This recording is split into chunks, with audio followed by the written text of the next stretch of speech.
Right at the beginning of the year, Garmin did something I wasn't expecting, adding an AMOLED display to the Instinct lineup in the Garmin Instinct 3. Previously, this watch was black and white screened only, giving it a certain classic sports watch charm. But since it now has full AMOLED, a built-in flashlight and multi-band GPS, is it even worth paying more and going for something like the Fenix 8? Or can you get what you need from this much more affordable watch? I'm Cam Bunton, this is Trusted Reviews. Let's dive in. So the first thing you're going to notice looking at these two watches is the materials, the design, and the build quality. Clearly, when you're paying a premium for a device, you get more expensive parts. So where the Instinct 3 is a combination of the tried and tested durable fiber-infused polymer and aluminium, the Fenix 8 is a lot more liberal with its use of high-end materials. Either stainless steel like on this version or titanium on the more expensive ones, and those also have sapphire crystal glass. The more plastic-like build isn't without its benefits though. Even this larger 50mm version of the Instinct 3, complete with the strap, weighs about the same as the 47mm stainless steel Fenix 8 case on its own. Get a smaller version of the Instinct and it's lighter still. What I found, however, is you can easily help the Fenix feel lighter on the wrist by opting for one of Garmin's softer nylon straps instead of the chunkier rubber ones. It's more breathable too, and so easy to wear day and night for long periods without getting itchy from build-up of sweat under the band. But of course that means spending even more money on top of a watch which is already pretty expensive. And the fact that you can easily switch out the band is something else that goes in the Fenix's Pro column. Instinct makes it quite difficult to switch to a different style. There's no quick release mechanism on the strap of any kind. Fenix is also the more impervious to impact and water. The glass on top of the display is either Gorilla Glass or sapphire crystal, both of which are very scratch and impact resistant. I've not managed to even slightly scratch it in the few weeks I've worn the watch. Perhaps down to the raised bezel around the outside, which makes it less likely for the glass to come into contact with anything in the first place. And despite the less impact-resistant build and strength, I never felt with the Instinct that it would be troubled. However, when it comes to water resistance, the Fenix does have a trick up its sleeve. The buttons all around the outside are sealed to cope with underwater pressure so you can take it diving. But if you're like 99% of the population, scuba diving probably isn't in your repertoire. And that means the 10 atmosphere water resistant rating is more than enough on the Instinct.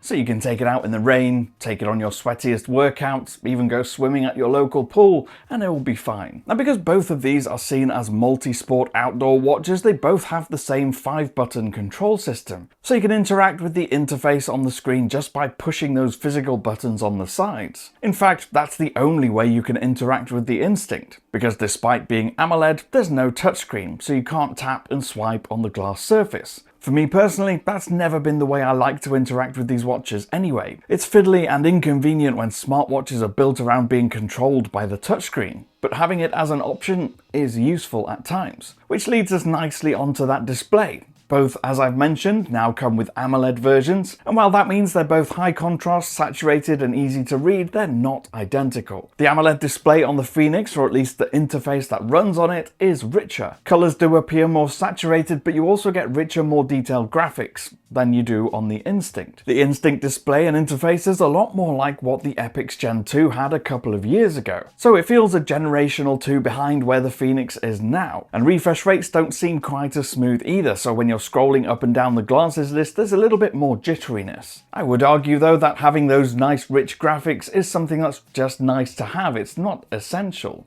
Especially not in a fitness watch. And apart from that difference, using the Instinct feels very similar to using the Fenix. It's the same basic interface with the main screen, apart from your watch face, being those widgets or glances that you scroll up and down to view information. You can customize what appears in this list with everything from weather to sunset and sunrise times, your last activity, training readiness, all-round health, body battery, or any other health stats. Both will show you notifications from your phone too if you've set those to come through, and both have the red shift feature designed to help your watch screen be easily visible and readable in dark, harsh conditions outdoors. And you can enable the Garmin Wallet feature to make contactless payments from your wrist if your bank or credit card provider supports Garmin's system. There's no availability for offline music from popular streaming platforms like the Fenix has, so you're limited to just controlling music from your phone. Similarly, you can't load offline maps onto the watch for golfing or hiking. You'll get a basic directional feature for navigation, but nothing that looks remotely like a proper map. It also doesn't have Wi-Fi built in, so it can't connect directly to a network for uploading or downloading content, activities, or any other data.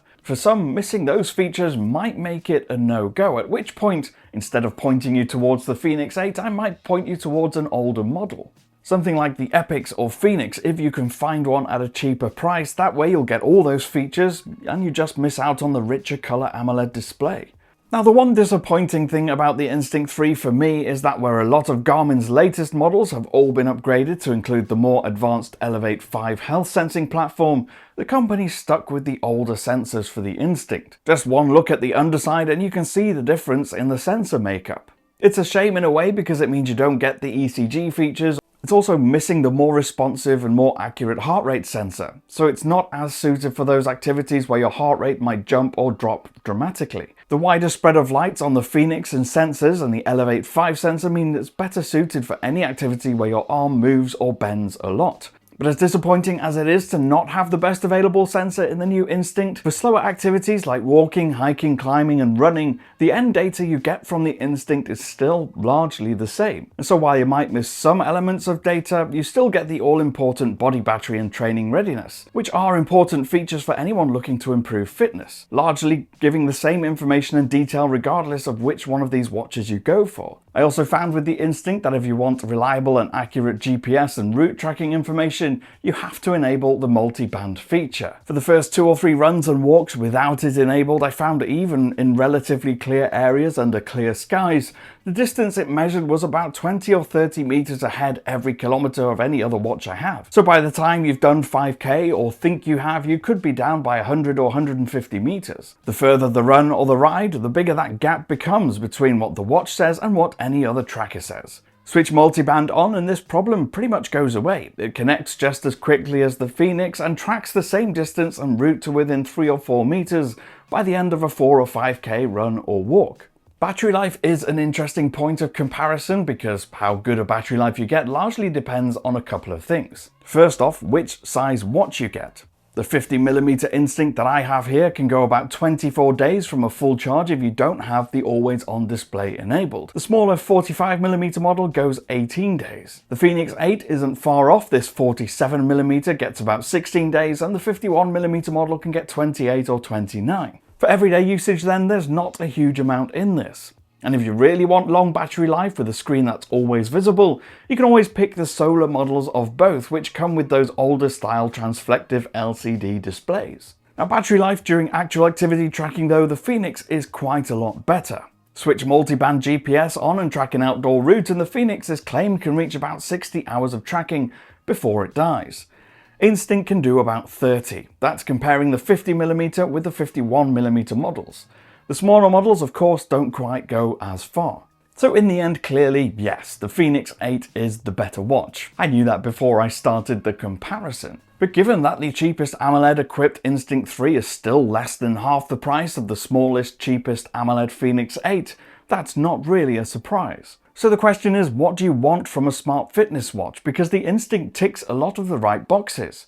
It's durable, the battery lasts ages, it gives you good detail on your outdoor workouts and feeds that back into the Garmin Connect platform for easy digestion and the all-important body battery and training readiness features. For walkers, hikers, climbers, boulderers, anyone who likes to spend time outdoors, it's an ideal watch. But for anyone doing intense indoor workouts with more responsive heart rate needs, you're going to want something based on the newer Elevate sensor platform like the Fenix 8. It's worth noting here though that if you don't care much about the rugged, durable design, you can get all the top fitness and health smartwatch features in the Venue 3, which is a similar price to the Instinct, but maybe just a tad more expensive. But if you want the best of the best, money no object, the Fenix is brilliant. It's a serious investment and given how well my old Fenix watches have all lasted, one that should serve you well for years to come. Let me know what you think of these two watches in the comments down below. If you have any questions that I haven't covered in this video, please do ask them down there or get me on social media. I'm at Cam Bunton in most places. If you did like this video, please do leave a thumbs up, subscribe and tap that notification bell, and I'll see you again in the next one. Thanks so much for watching. Bye bye.